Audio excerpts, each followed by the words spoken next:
بعض لوگوں نے تو یہاں تک کہا کہ انسان نسیان سے ہے، اور نسیان کا معنی بھول چوک ہوتا ہے۔ ہر انسان سے غلطی ہونے کا امکان ہے، انسان خطا کا پتلا ہے۔ نبی کریم صلی اللہ علیہ وسلم کی حدیث ہے، آپ نے فرمایا نسی آدم فاکل من الشجرۃ ونسیت ذریتہ فخطیت ذریتہ۔ سنن نسائی کی یہ روایت ہے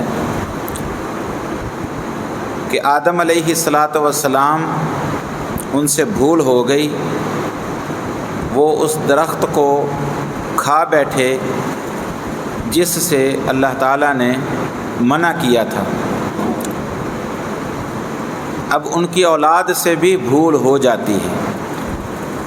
فخطیت ذریتہ، ان سے خطا ہو گئی، ان کی اولاد سے بھی خطا ہو جاتی ہے۔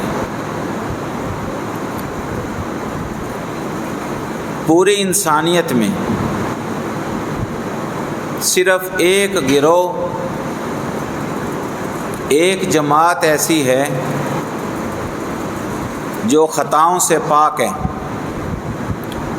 اور وہ ہے انبیاء علیہم السلام کی جماعت۔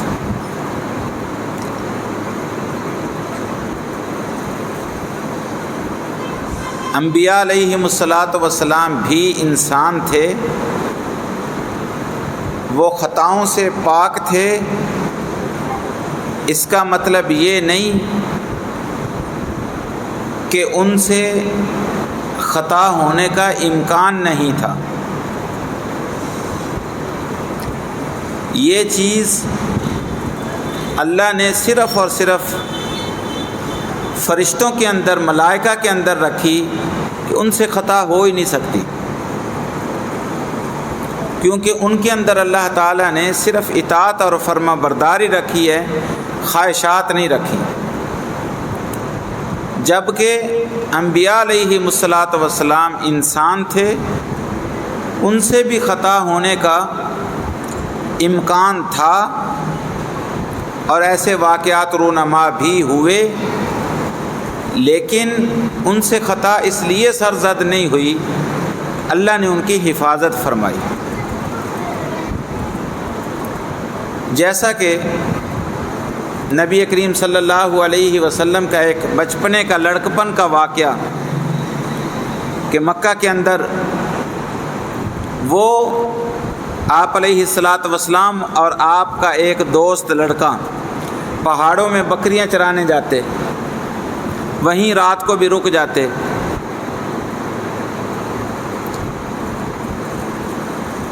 وہاں ایک مخصوص دنوں میں سیزن ہوتا شادی بیاہ کا، شادی بیاہ کی محفلوں میں، دور جاہلیت میں ناچ گانے کی محفلیں ہوتی، مغنیات آتی، گلوکارائیں جن کو کہتے ہیں، وہ گانا گاتی، ناچنے والی بھی آتی، شغل میلہ ہوتا۔ آپ کا جو دوست تھا لڑکا بکریاں چرانے والا، وہ اکثر و بیشتر رات کو اپنی بکریاں آپ علیہ السلام کے حوالے کر کے مکے میں شغل میلہ دیکھنے کے لیے آ جاتا تھا۔ ایک دن فرمایا کہ میرا بھی دل کیا کہ یہ جو روز جاتا ہے، ایک دن میں بھی جا کے دیکھوں وہاں ہوتا کیا ہے۔ اپنی بکریاں اس کے حوالے کی اور شغل میلہ دیکھنے کے لیے مکے میں آ گئے۔ مکے میں پہنچنے سے پہلے گلی میں جب آپ کے کانوں میں گانے کی، ڈھول باجے کی آوازیں آنا شروع ہوئیں، پتہ چلا کہ کس طرف محفل برپا ہے۔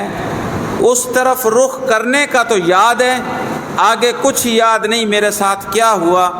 وہیں گر گئے، نیند آ گئی، کیا ہوا؟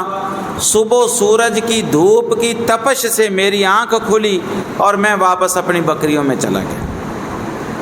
خواہش تو پیدا ہوئی، لیکن اللہ نے حفاظت فرمائی ان خرافات سے، اس گندی محفل میں جانے سے اللہ نے اپنے پیغمبر کی حفاظت فرمائی۔ عرض کرنے کا مقصد یہ ہے کہ انسان اس سے خطا ہو جاتی ہے، لیکن اس کا مطلب یہ نہیں کہ انسان یہ سمجھ لے کہ بس جب میری فطرت میں خطا ہے تو خطا ہو جائے تو اس میں میرا کیا جرم، بلکہ انسان کو حد المقدور یہ کوشش کرنی چاہیے کہ وہ گناہوں سے پرہیز کرے، اللہ کی اطاعت اور فرما برداری کی طرف اپنے آپ کو مائل کرے اور اللہ کی نافرمانی سے اپنے آپ کو دور کرے۔ قرآن مجید کے متعلق اللہ رب العزت نے فرمایا کہ یہ کتاب لوگوں کی ہدایت کا سبب ہے، ھدی للناس، اور ایک جگہ پر اللہ رب العزت نے فرمایا کہ ھدی للمتقین، کہ یہ صرف متقی لوگوں کے لیے ہدایت کا سبب ہے۔ حالانکہ دوسرے مقام پر تو اللہ نے فرمایا ھدی للناس، یہ عام لوگوں کے لیے ہدایت کا سبب ہے، لیکن اس کے بعد تخصیص فرما دی کہ قرآن سے ہدایت ملے گی صرف اس کو جس کے اندر ہدایت کی تلاش کا جذبہ ہوگا، جس کے دل کی زمین زرخیز ہوگی قرآن کی دعوت کو اور اس رحمت کی بارش کو جذب کرنے کے لیے تیار ہوگی، وہ ہدایت پا جائے گا۔ جس کے دل کی زمین بنجر ہوگی اس کے اوپر اس کی بارش اثر نہیں کرے گی۔ یہ مثال دینے کا مقصد یہ ہے کہ انسان یہ نہ سوچے کہ میں ہدایت کیسے پالوں، میں گناہوں سے کیسے بچ جاؤں، جبکہ میری فطرت میں خطا ہے تو اللہ تعالیٰ خطاؤں سے بچاتا اسی کو ہے جو خطاؤں سے بچنا چاہتے ہیں، گناہوں سے اللہ محفوظ انہی کو رکھتا ہے جن کی فطرت سلیم ہوتی ہے، اور جو گناہوں سے اپنے آپ کو نہیں بچا سکتے اور وہ یہ سمجھتے ہیں کہ ہم عبادت بھی کرتے ہیں، اللہ کی اطاعت بھی کرتے ہیں اور ساتھ ساتھ دوسرے اللہ کی نافرمانی کے کام بھی جاری ہیں، تو یاد رکھیے یہ عبادتیں، یہ اطاعت، یہ فرما برداری ہماری کامیابی کی ضمانت نہیں ہو سکتی۔ اللہ تعالیٰ نے قرآن مجید میں خاص طور پر ارشاد فرما دیا لِيَجْزِيَ الَّذِينَ أَحْسَنُوا بِالْحُسْنَى، اللہ تعالیٰ نیک لوگوں کو نیکی کا بدلہ دیتا ہے۔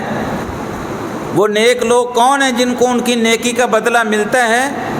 الَّذِينَ يَجْتَنِبُونَ كَبَائِرَ الْإِثْمِ وَالْفَوَاحِشَ إِلَّا اللَّمَمَ إِنَّ رَبَّكَ وَاسِعُ الْمَغْفِرَةِ، وہ لوگ جو اپنے آپ کو گناہوں سے بچا لیتے ہیں، بے حیائی کے کاموں سے اپنے آپ کو بچا لیتے ہیں، ان کو ان کی نیکیوں کا بدلہ ملتا ہے۔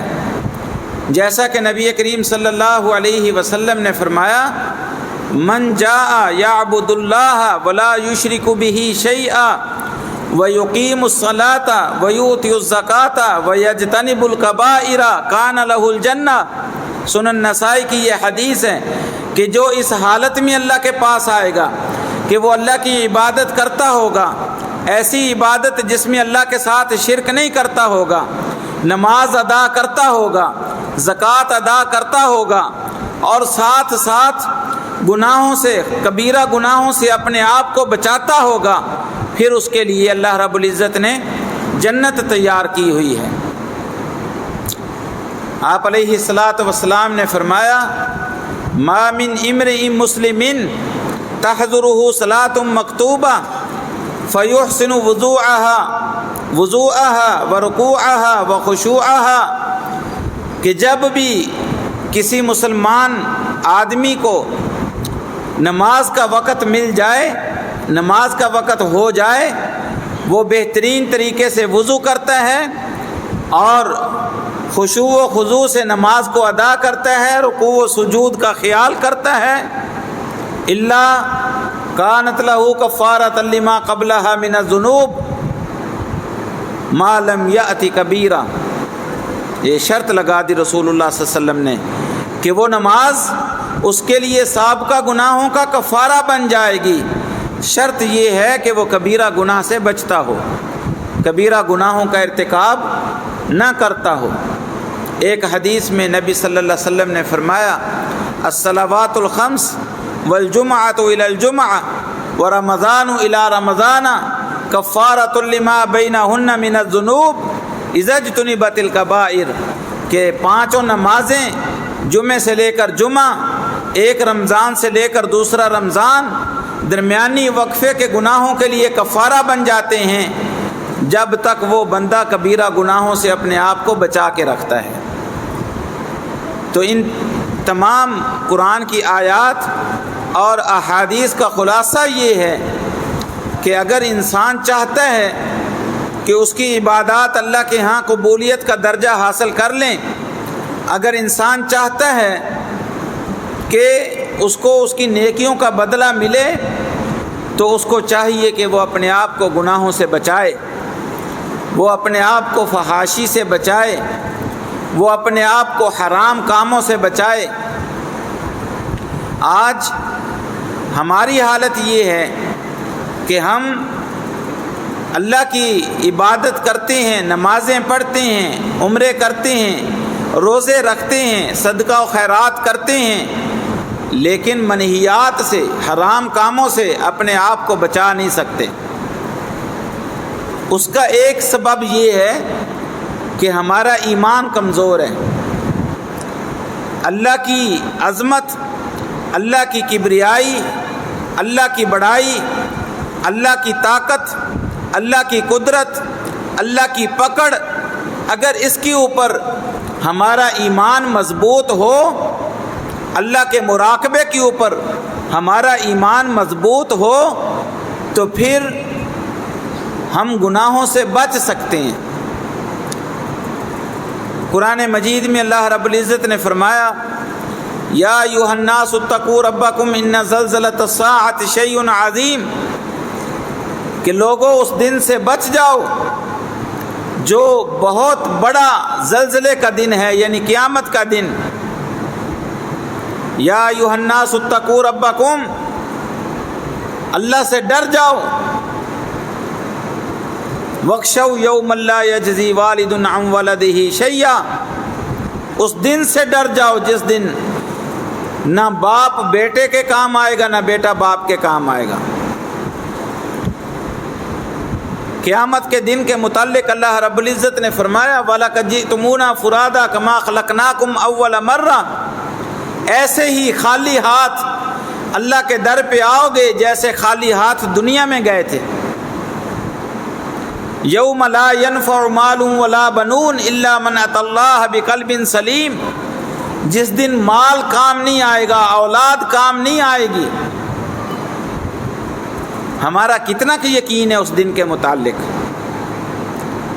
اگر اس دن کے متعلق، موت کے دن کے متعلق ہمارا یقین ہوتا، ہمیں تھوڑا سا بھی یقین ہو کہ ہم نے مرنا ہے، ہر انسان زبان سے ضرور کہہ دیتا ہے جی ایک وقت آنا ہے، بس جی مرنا ہے، کل نفس ذائقۃ الموت، لیکن ہم جنازے پڑھتے ہیں، میت کو دفناتے ہیں، کیا کبھی اپنے لیے بھی سوچے کہ ایک دن ہمارا بھی جنازہ پڑھا جائے گا؟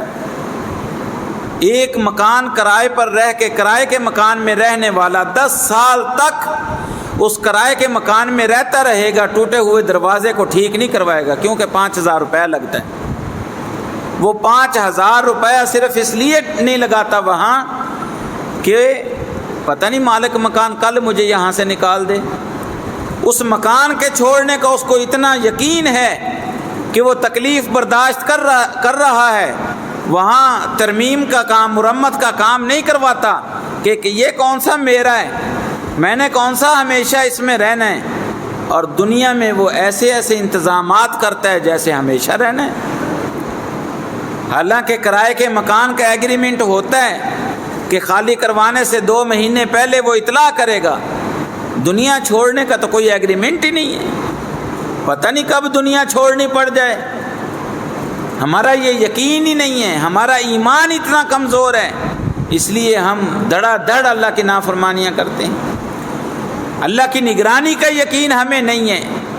نبی صلی اللہ علیہ وسلم نے جب جبریل علیہ الصلاۃ والسلام آئے نا سوالات کرنے کے لیے، وہ مشہور حدیث ہے جس کو حدیث جبریل کہا جاتا ہے، تو آپ علیہ الصلاۃ والسلام سے مختلف سوالات کیے۔ ایک سوال یہ تھا مل احسان یا رسول اللہ، اللہ کے رسول احسان کیا ہے؟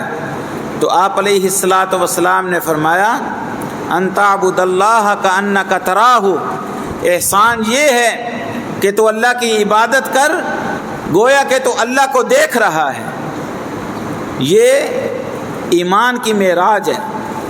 لیکن اگر اتنا ایمان مضبوط نہیں، اتنا اندر تقوی نہیں، نماز کے اندر اتنا خشوع و خضوع نہیں، فَإِن لَّمْ تَكُن تَرَاهُ، اگر تیرے دل میں یہ تصور نہیں آ سکتا کہ تو اللہ کو دیکھ رہا ہے، تو پھر کم از کم یہ تصور تیرے دل میں آنا چاہیے فَإِنَّهُ يَرَاكَ، کہ کم از کم اللہ تو تجھے دیکھ رہا ہے۔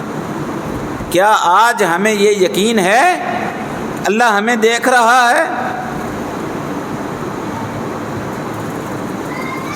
امام سفیان ثوری رحمۃ اللہ علیہ ایک مجلس میں بیٹھے اپنے اصحاب کو نصیحت فرما رہے تھے کہ گناہوں سے کیسے بچا جائے، انسان گناہوں سے کیسے بچ سکتا ہے۔ تو فرمایا کہ مجھے ایک بات بتاؤ، اگر تمہیں یقین ہو جائے، کامل یقین، اگر تمہیں کامل یقین ہو جائے کہ اس مجلس میں جتنے لوگ بیٹھے ہیں ان میں ایک آدمی حاکم وقت کا جاسوس ہے، انٹیلیجنس کا بندہ ہے، جس کو ہم CID کا بندہ کہتے ہیں، وہ جا کر کمشنر کو ہماری ساری کی ساری رپورٹ بتائے گا۔ مثلا کمشنر کا ایک جاسوس اس مجلس میں بیٹھا ہے، اگر 100% یقین ہو جائے کہ اس مجلس میں ایک آدمی ایسا ہے جو کمشنر کا جاسوس ہے، تو مجھے بتاؤ کہ کیا آپ اس کمشنر کے خلاف بات کرو گے؟ انہوں نے کہا جی نہیں کریں گے ہم تو، اگر وہ ظالم ہے، اگر وہ فاسق ہے، وہ فاجر ہے، وہ راشی ہے، وہ جیسا بھی ہے، ہم اس کے خلاف اس کی موجودگی میں بات نہیں کریں گے، کیونکہ ہمیں پتہ ہے یہ پہنچا دے گا بات۔ تو امام سفیان ثوری رحمہ اللہ نے فرمایا تو پھر اللہ کے جاسوس تو ہر وقت تمہارے ساتھ ہیں، تمہارے کندھوں پہ بیٹھے ایک ایک چیز لکھ رہے ہیں۔ ان فرشتوں کی موجودگی میں جو اللہ کو ہر قسم کی جا کر رپورٹیں دیتے ہیں، تو تم کیسے اللہ کی بغاوت کر سکتے ہو؟ کیسے اللہ کی نافرمانی کر سکتے ہو؟ یہ ہمیں پتہ ہے کہ کرامن کاتبین بیٹھے ہیں، یہ ہمیں پتہ ہے کہ ہر روز فجر اور عصر کے وقت فرشتوں کی ڈیوٹیاں تبدیل ہوتی ہیں، وہ جا کر رپورٹیں دیتے ہیں۔ یہ ہمیں پتہ ہے ہر سوموار جمعرات کو فرشتے ہماری رپورٹ پیش کرتے ہیں، لیکن ہمیں کیا ان کی پرواہ ہے؟ کیا ہم ان فرشتوں کی موجودگی میں اللہ کی بغاوتوں سے رک جاتے ہیں؟ اس لیے نہیں رکتے کہ ہمارا ایمان کمزور ہے، ہمیں یقین نہیں ہے، ہمارا ایمان مضبوط نہیں ہے، ہمیں اللہ کی عظمت، اللہ کی بڑائی، اللہ کی طاقت کا پتہ نہیں ہے۔ نبی صلی اللہ علیہ وسلم نے فرمایا انی ارا ما لا ترون واسمع ما لا تسمعون، جو میں دیکھ سکتا ہوں وہ تم نہیں دیکھ سکتے، جو میں سن رہا ہوں تم نہیں سن رہے۔ وَأَتَّتِ السَّمَاءُ وَحُقَّ لَهَا أَن تَعِدْ، آسمان کانپ اٹھا اور یہ اس کا حق تھا کہ وہ کانپ جاتا، اس لیے کہ ما فیہا موضع اربع اصابع الا وملک واضع جبہتہ للہ، کہ آسمانوں میں 4 انگلی کے برابر بھی جگہ خالی نہیں ہے، ہر جگہ اللہ کا ایک فرشتہ اپنی پیشانی کو ٹکائے ہوئے اللہ کی تسبیح اور تحمید بیان کر رہا ہے، اللہ کی اطاعت کر رہا ہے۔ لو تعلمون ما اعلم لضحکتم قلیلا ولبکیتم کثیرا، جس چیز کا مجھے علم ہے اگر تمہیں علم ہو جائے، تمہارے چہروں سے مسکراہٹ ختم ہو جائے، تم ہر وقت اللہ کے خوف اور اللہ کے ڈر سے روتے رہو، لیکن ہمیں تو پرواہ نہیں ہے۔ تو میرے بھائی سب سے بڑا سبب یہ ہے کہ ہم گناہ جو کرتے ہیں وہ ہمارے ایمان کی کمزوری ہے، ہمارا ایمان مضبوط نہیں ہے۔ اس کے لیے اللہ سے دعا کرنی چاہیے کہ اللہ ہمیں کامل ایمان عطا فرمائے، اور کامل ایمان کے لیے ہمیں قرآن اور حدیث کا مطالعہ ضروری ہے، علماء کی مجلس ضروری ہے، ہمیں اللہ کی صفات کا مطالعہ کرنا چاہیے، اللہ کی کبریائی اور اللہ کی بڑائی کو پڑھنا چاہیے کہ اللہ کتنا طاقتور ہے، اللہ کی قدرت کی اور طاقت کی کتنی وسعتیں ہیں، اور کل کو ہمارے ساتھ کیا ہونے والا ہے۔ قرآن کا مطالعہ کریں تاکہ قرآن ہمیں بتائے کہ کل کو ہمارے ساتھ کیا ہونے والا ہے، پھر ایمان مضبوط ہو سکتا ہے۔ ہمارے گناہوں کے کرنے کا ایک سبب عورتیں ہیں۔ انسان کی فطرت میں اللہ رب العزت نے عورت کی طرف کشش رکھی ہے، اس کی جنسی تمنا ہے، خواہش ہے، لیکن اسلام نے اس کا حل بتایا ہے کہ نکاح کر لو۔ آج ہم نوجوانوں کو الزام دیتے ہیں کہ وہ برائی کا ارتکاب کرتے ہیں، ہم اپنے آپ کو ٹٹولیں کہ ہم نے اپنے جوان بچوں کے لیے نکاح کے لیے کتنی آسانیاں پیدا کی ہیں، یہ مشکلات پیدا کی ہیں۔ آج ہمارے رسم و رواج، آج ہمارے معاشرتی ماحول اور ہمارے گھروں کا ماحول ایسا بگڑ چکا ہے کہ نکاح مشکل ترین مرحلہ ہو گیا ہے۔ ہمارے بچے جوان ہیں، بچے کی شادی نہیں کرنی۔ کیوں نہیں کرنی؟ جی ابھی اس کی تعلیم نہیں مکمل ہوئی، ابھی ایم ایس سی کر رہا ہے، ایم اے کر رہا ہے، پی ایچ ڈی کر رہا ہے۔ جب وہ کر لے گا پھر جی ابھی اس کی جاب نہیں ہوئی، اپنے پیروں پر کھڑا ہو جائے۔ یہ ہمارے عقیدے اور ایمان کی کمزوریاں، ہم نے نکاح کو مشکل ترین بنا دیا، اور اس سے کہیں سستا زنا مل جاتا ہے بازار میں۔ نبی صلی اللہ علیہ وسلم نے فرمایا کہ واتقوا الدنیا واتقوا النساء، دنیا سے بچ جاؤ اور عورتوں سے بچ جاؤ۔ ان اول فتنۃ بنی اسرائیل کانت فی النساء، کہ بنی اسرائیل کا سب سے پہلا فتنہ عورتوں کی وجہ سے اٹھا تھا۔ عورت بذات خود کوئی معیوب، کوئی ملعون، کوئی گندی مخلوق نہیں، اللہ کی رحمت ہے، اللہ کی مخلوق ہے، انسان کے لیے سکون کا ذریعہ ہے، نعمت ہے۔ نبی صلی اللہ علیہ وسلم نے فرمایا کہ الدنیا کلھا متاع وخیر متاع الدنیا المرأۃ الصالحہ، ساری کی ساری دنیا نفع کی ہے، لیکن بہترین نفع دنیا کا، بہترین چیز دنیا کی وہ کیا ہے؟ نیک عورت ہے۔ تو عورت تو اللہ کا فضل اور اللہ کی رحمت ہے، ہم نے جب اس کا استعمال غلط کر دیا تو ہم گناہوں میں ڈوب گئے۔ اس لیے اللہ رب العزت نے فرمایا زُيِّنَ لِلنَّاسِ حُبُّ الشَّهَوَاتِ مِنَ النِّسَاءِ۔ ایک سبب ہمارے گناہوں میں غرق ہونے کا ہماری اولاد ہے۔ یا ایھا الذین آمنوا لا تلہکم اموالکم ولا اولادکم عن ذکر اللہ، اے ایمان والو تمہاری اولاد اور تمہارے اموال تمہیں اللہ کے ذکر سے غافل نہ کر دیں۔ قرآن مجید میں اللہ رب العزت نے فرمایا یا ایھا الناس ان من ازواجکم واولادکم عدوا لکم، کہ تمہاری بیویاں اور تمہاری اولاد تمہارے دشمن ہیں۔ کیسے دشمن ہیں؟ کہ بیوی بچوں کی خواہشات کو پورا کرنے کے لیے، ان کو ٹائم دینے کے لیے، ان کی دلداری کرنے کے لیے، اللہ کی عبادات کے لیے ہمارے پاس ٹائم نہیں ملتا۔ اور اگلا سبب یہ مال جو ہم بیوی بچوں کے لیے کماتے ہیں، یہ مال ہمارے گناہوں کا سبب ہے۔ مال بذات خود اللہ کا فضل ہے۔ اللہ رب العزت نے قرآن میں اس مال و دولت کو اپنا فضل قرار دیا، فرمایا وَإِذَا قُضِيَتِ الصَّلَاةُ فَانتَشِرُوا فِي الْأَرْضِ وَابْتَغُوا مِنْ فَضْلِ اللَّهِ، جب نماز ختم ہو جائے دنیا میں جاؤ، بازاروں میں جاؤ اور اللہ کا فضل کماؤ۔ اس سے مراد یہ مال و دولت ہے۔ جب غریب صحابہ نبی صلی اللہ علیہ وسلم کے پاس آئے، انہوں نے شکایت کی اللہ کے رسول یہ جو مالدار لوگ ہیں یہ ویسے ہی نمازیں پڑھ لیتے ہیں جیسے ہم پڑھتے ہیں، روزے بھی ایسے ہی رکھ لیتے ہیں جیسے ہم رکھتے ہیں، لیکن یہ اپنے مال اللہ کے راستے میں خرچ کرتے ہیں، وہ ہم نہیں کر سکتے، یہ تو اجر لے گئے۔ آپ علیہ الصلوۃ والسلام نے ان کو تسبیح بتائی، مالدار لوگوں نے بھی تسبیح شروع کر دی۔ وہ پھر آئے تو نبی صلی اللہ علیہ وسلم نے کیا فرمایا؟ فرمایا ذالک فضل اللہ یؤتیہ من یشاء، کہ بھائی یہ تو اللہ کا فضل ہے، اس مال کو اللہ کا فضل قرار دیا اللہ نے بھی، اللہ کے رسول نے بھی۔ لیکن یہی مال اگر ہم حرام طریقے سے کمائیں گے، ناجائز طریقے سے کمائیں گے اور ناجائز جگہ پر خرچ کریں گے تو یہ ہمارے لیے فتنہ بن جائے گا، یہ ہمارے لیے گناہوں کا سبب بن جائے گا۔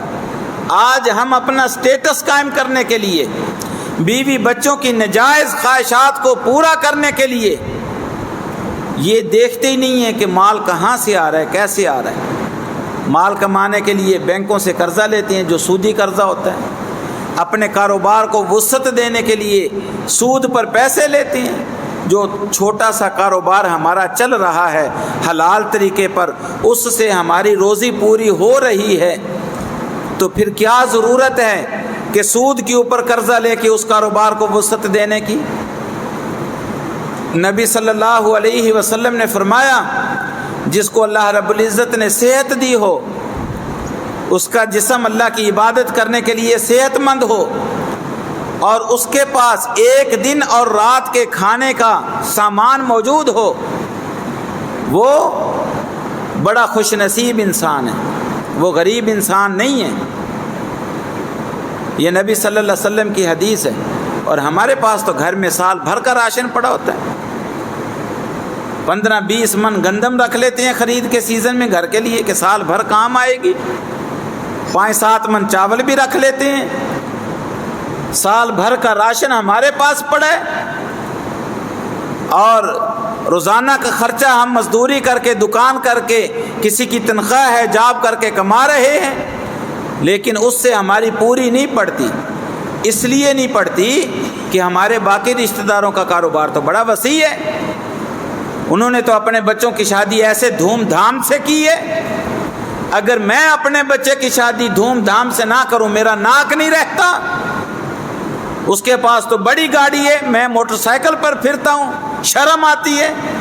سٹیٹس شریک رشتہ داروں کو دکھانا کہ دیکھو میں کیسا ہوں، اس کے لیے پھر حرام ناجائز، پھر جیسے جہاں سے آتا ہے نہ جائز اور ناجائز کی تمیز، نہ حلال اور حرام کی تمیز، تو یہ بہت بڑا فتنہ ہے جو ہمارے لیے گناہوں کا سبب بن جاتا ہے۔ آخری بات کر کے بات کو ختم کرتا ہوں کہ بہت بڑا سبب جو ہمارے لیے گناہوں کا سبب بنتا ہے وہ ہماری بری محفل ہے، بری مجلس ہے۔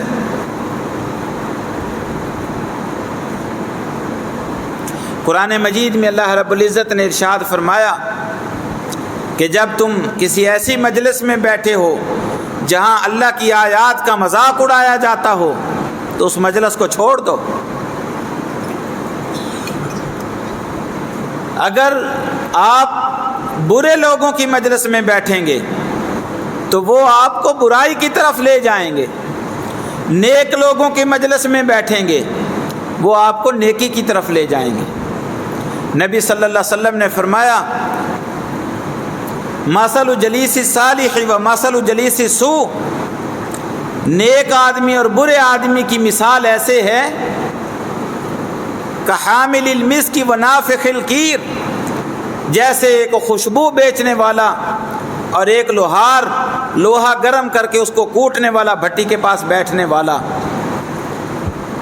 فحامل المسک اما ان یہدیک و اما ان تبتاع منہ و اما ان تجد منہ ریحا طیبہ، اگر آپ کی دوستی خوشبو بیچنے والے کے ساتھ ہے یا تو وہ خوشبو آپ کو تحفے میں دے دے گا، وہ تحفے نہیں دے گا تو آپ اس سے خرید لیں گے۔ آپ کے اندر بھی خریدنے کی طاقت اگر نہیں ہے تو جتنی دیر وہ آپ کے پاس بیٹھے گا آپ کو خوشبو تو آتی رہے گی نا۔ اور اگر کسی نے بھٹی والے کے ساتھ دوستی کر لی تو فرمایا اما ان یحرک ثیابہ و اما ان یجد منہ ریحا خبیثہ، یا تو وہ اس کے پاس بیٹھے گا، کوئی چنگاری آئے گی اس کے کپڑوں کو جلا دے گی، اور اگر وہ احتیاط سے بیٹھے گا اپنے دامن کو سمیٹ کے تو فرمایا کہ جتنی دیر بیٹھے گا دھوئیں کی گندی بدبو تو اس کے نتنوں میں جاتی رہے گی نا۔ اس لیے میرے دوستو، اگر ہم چاہتے ہیں کہ ہم اللہ کی نافرمانیوں سے بچ جائیں، ہمیں اپنی محفل اور اپنی مجلس کے اوپر غور کرنا چاہیے کہ کن لوگوں کے ساتھ ہمارا بیٹھنا اٹھنا ہے، کن لوگوں کے ساتھ ہماری دوستی ہے۔ اور خاص طور پر آج کے اس دور میں اپنے بچوں، اپنے بیٹوں اور بیٹیوں کا خیال کریں کہ ان کی مجلس کس کے ساتھ ہے، کن کے ساتھ کھیلتے ہیں، کن کے ساتھ بیٹھتے ہیں، کن کے ساتھ ان کا آنا جانا ہے، ان کا خیال کریں۔ اور آج کے دور میں سب سے بری محفل، سب سے گندی مجلس جو ہمارے بچوں کی بربادی کا سبب بن رہی ہے وہ موبائل ہے۔ خدا را اپنے بچوں کو موبائل سے دور رکھیں، اور اگر آپ ان کو موبائل دینا چاہتے ہیں، کوئی مجبوری ہے تعلیمی سلسلے میں، تو پھر اسی وقت ان کو موبائل دیں جب وہ تعلیم حاصل کریں۔ اگر گھر میں بیٹھے ہیں، آپ کا بچہ موبائل یوز کر رہا ہے، آپ کی نظر اس کے اوپر ہونی چاہیے کہ وہ کیا دیکھ رہا ہے۔ کبھی غور کیا کریں کہ وہ بچہ جو ایک لمحے کے لیے ہم سے جدا نہیں ہوتا تھا، 2 گھنٹوں سے الگ کمرے میں اکیلا بیٹھا ہے، موبائل دیکھ رہا ہے، ذرا دیکھیں تو صحیح وہ کیا دیکھ رہا ہے۔ اگر آپ کو نہیں پتا، کسی ماہر سے جا کر چیک کروائیں اس موبائل کی ہسٹری کہ میرے بچہ 2 گھنٹے سے الگ بیٹھا تھا موبائل لے کر، ذرا اس کی ہسٹری تو چیک کریں کہ یہ کیا دیکھ رہا تھا۔ اپنی بچیوں کو اپنی نگرانی میں رکھیں، ان کے پاس موبائل ہے تو ان کا نیٹ ورک روزانہ چیک کیا کریں کہ آج کہاں کال گئی، کہاں میسج گیا، کہاں سے میسج آیا۔ یہ بہت بڑا فتنہ ہے ہمارے گھروں میں۔ تو یہ چند ایک اسباب تھے جو ہمارے گناہوں میں مبتلا ہونے کا سبب بن سکتے ہیں۔ ہمیں ان کے اوپر غور کرنا چاہیے اور ان کا حل کرنا چاہیے تاکہ ہم اللہ کی اطاعت کریں اور ہماری نیکیاں اللہ کے ہاں قبولیت کا درجہ حاصل کر لیں اور اللہ کی نافرمانیوں سے ہم بچ جائیں۔ اللہ تعالیٰ سے دعا ہے کہ اللہ مجھے اور آپ کو عمل کرنے کی توفیق دے۔ وآخر دعوانا ان الحمد للہ۔